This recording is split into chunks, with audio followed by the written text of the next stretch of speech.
बाळासाहेब देखील म्हणायचे, अन्यायाविरुद्ध लढा, अन्यायाविरुद्ध पेटून उठा, अन्याय सहन करू नका.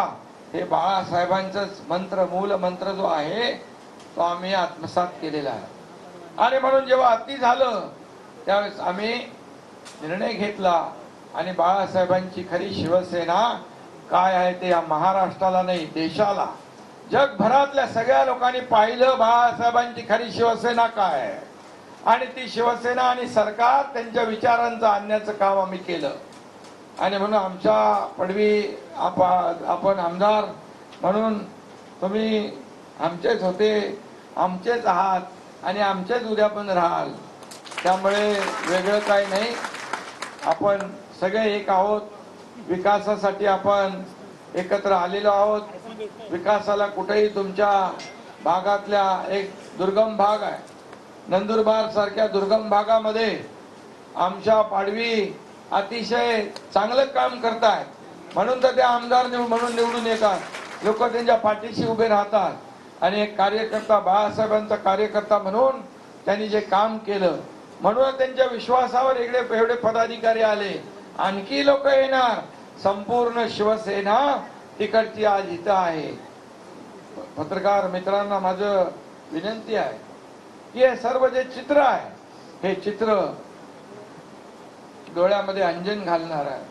कोणी गेला की तो कचरा, कोणी गेला की तो चोर, कोणी गेला की तो गद्दार. एक दिवस मी म्हणालो होतो एकदा की आम्हाला सगळ्यांना कचरा म्हणणाऱ्यांचा एक दिवस कचरा झाल्याशिवाय राहणार नाही. ही नियतीचा खेळ आहे. नियती कोणाला सोडत नाही. आत्मचिंतन करण्याची आवश्यकता आहे, आत्मपरीक्षण करण्याची आवश्यकता आहे. कोण चुकतंय, काय होतंय. आज मी तुम्हाला सांगतो, महाराष्ट्रामध्ये ज्या ज्या ठिकाणी आम्ही जातोय, मग सभा असतील, मेळावे असतील, शासन आपल्या दारी असेल, महिला सक्षमीकरणाचे कार्यक्रम असतील, हजारो लोक येतात तिकडे. हजारो लोक कार्यक्रमात पण असतात, तुडुंब गर्दी असते. आणि रस्त्याच्या दुतर्फा पण देखील भर उन्हामध्ये आमचे बांधव भगिनी या ठिकाणी स्वागतासाठी उभे असतात. हे चित्र पाहिलं की वाटतं की आपण घेतलेला निर्णय हा योग्य आहे. जर हा निर्णय योग्य नसता तर आमच्या पाडवी आणि तुमचे सर्व सहकारी या ठिकाणी आले असते का? नसते आले. पाठ फिरवली असती, आम्हाला सांगितलं असतं, साहेब तुम्ही चुकीचा निर्णय घेतलाय.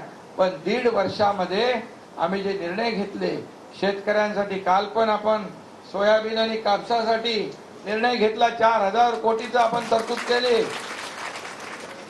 शेतकऱ्यांना त्यांच्या अवकाळी, अतिवृष्टी, दुष्काळामध्ये हे सरकार मागे उभं राहिलं.